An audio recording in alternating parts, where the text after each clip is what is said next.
Here it is. This is the Canon R6.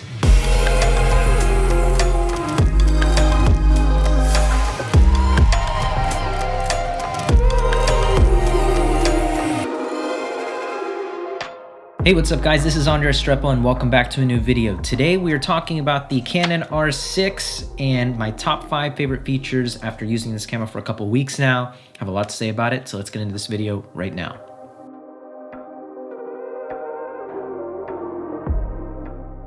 So a little bit of backstory, I'm coming from a Canon 5D Mark IV. It's actually what's currently filming us right now. For me, one of the biggest things though is how different mirrorless cameras are from DSLRs. And so there's a lot of features packed into this camera. So let's get into the top 5 right now.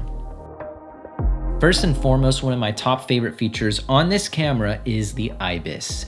The in-body image stabilization in this camera is probably the best I've ever used, especially because it just doesn't apply to video. It's a huge help for photography. With this camera, I was taking photos at like 1/20th of a second on my 24-70 or even slower than that, and they were coming out tack sharp. So I don't know about you guys, but that's like a game changer, honestly. Now for video, this is also a big game changer. So a little bit of my filmmaking style, especially a lot of the content that you see on this YouTube channel, I like to do almost everything handheld. I have a gimbal, it's right there. I have a Ronin S. I used it a lot actually, but I don't really like to. I have to use my Ronin S for, a lot of moving shots and especially shooting interiors of homes to get really nice cinematic clean video of that. But honestly, for the stuff that you see on my channel, almost all of it is shot handheld without any sort of image stabilization. I like to use like my 35 and my 24-70 for B-roll shots, and I shoot it in 60 handheld, either with a camera strap or with just, as non-shaky, as what's the word? What's the opposite of shaky? As smooth as I can, and I just kind of have to like stabilize it in post. So it's not a foolproof plan. And that's where this camera takes it to the next level, because you can honestly shoot handheld and your stuff is gonna be really smooth. Take again my 24-70. It's one of my favorite lenses. The image out of that is beautiful, but it doesn't have any image stabilization. So shooting handheld with that is really hard. Now with this camera, 24-70 just looks like you're on a gimbal. I can be at 70 millimeters, still being steady, and that shot is gonna be pretty smooth, and it looks great, and it just makes me so happy because again, I love shooting everything handheld. The smaller the setup I can use, the more run and gun style that I can do, the happier I am and the more comfortable I am filming that way versus always having to bust out a gimbal. Okay, so next is the 4K 60 packed into this camera and the video features that can be found in here. Finally, we have a 4K camera that has basically no crop. I say basically because there is like a very, very slight crop. I think it's like 96%, don't quote me on that. But you get full frame 4K 60, 30, and 24, and I can say that the image out of that looks beautiful. It is some of the nicest colors I've seen come out of Canon's cameras, and so I'm super happy with that. So along with that, shooting 10-bit 422, it looks incredible, especially the Canon log. This is actually my first camera that I've gotten to use with Canon log on my 5D. I don't have that. I basically just shoot in a really flat profile. So having Canon log in here with 10-bit, I can honestly tell the difference because I've used an EOS R for a lot of times. I've shot it, I've rented it for wedding films and other projects, and a lot of friends use it, and it looks great and it works great. But specifically, I noticed that there was a difference as far as like noise, how clean the image looked, how well the colors held up, and I was really impressed. So with all those video features to finish it off with the flip screen and the IBIS, this honestly makes it like a really awesome video creator setup, because I'm not used to being able to see myself on camera with the little screen on the side. You have no idea how many shots I've lost because it was poorly exposed. No, it was out of focus because I can't see what I'm filming on my 5D. So I'm honestly super stoked on all the video features they packed in here. Sorry if you hear this during the video, I keep just doing this. It's fun.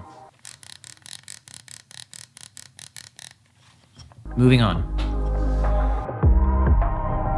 Which brings me to number 3, the autofocus. I thought that the 5D Mark IV pretty much had the best autofocus in the game, and honestly it did in its time, but things have changed, new technology, mirrorless cameras, so That doesn't mean that that camera doesn't have any great autofocus, because it really does. It's incredible, but this is even next level. Everything from how easily it can track a face to the eye autofocus to the fact that if you're filming somebody and they turn around, it still tracks that face and recognizes it. That was one thing that I didn't expect. So along with that, this is another feature. It actually makes third-party lenses like Sigma Arts even better. So I use a lot of Sigma Art glass. I think the image out of there is really nice, super sharp. So combining those lenses with this autofocus basically just makes them that much more accurate yet again.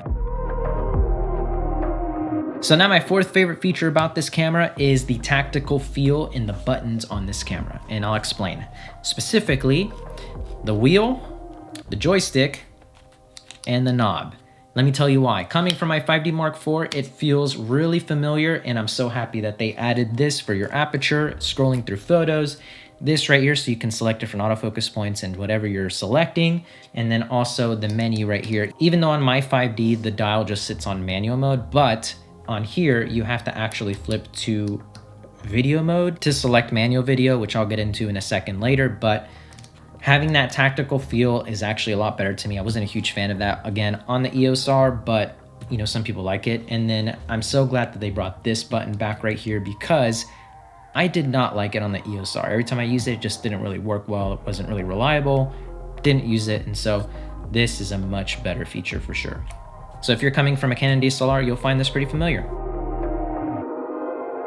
So finally, number 5 is probably not going to be something that you would consider as a top 5 favorite thing, but it's the 20 megapixel photos. Now let me explain. This camera shoots 20 megapixel photos, and I actually could not be happier with that for a couple reasons. First of all, the 20 megapixel photos out of this camera look incredible. I was editing these. I had a video on this where I was editing some lifestyle photos that I took of some people, and the images looked incredible. The dynamic range was great. The colors looked so good just straight out of camera, and they are 10 megapixels less than my camera. My 5D shoots 30 megapixel photos, so that was one of the biggest things I was concerned about, is I'm gonna notice the difference. The photos that came out of this just feel more vibrant, more real to life. It just looks really, really good, and they edited phenomenally. You know, I was really happy with them, and I didn't once for a second say, man, I wish these were 30 megapixel photos.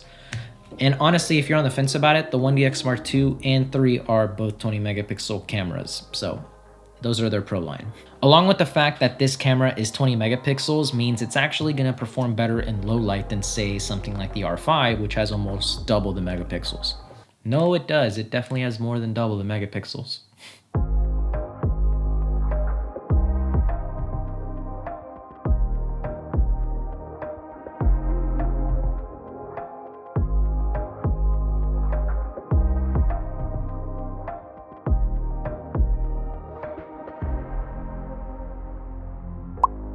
So for someone like me that is not only a minimalist in their lifestyle, but also a digital minimalist, I don't like having tons and tons of data to go through. 20 megapixel photos is great because it's space saver.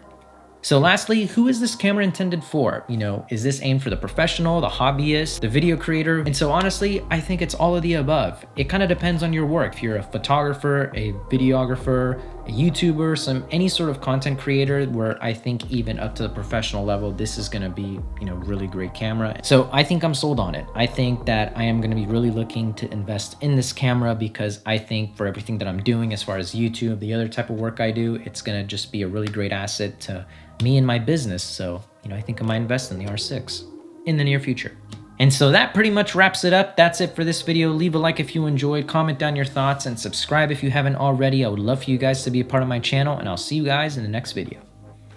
Time to send the R6 back.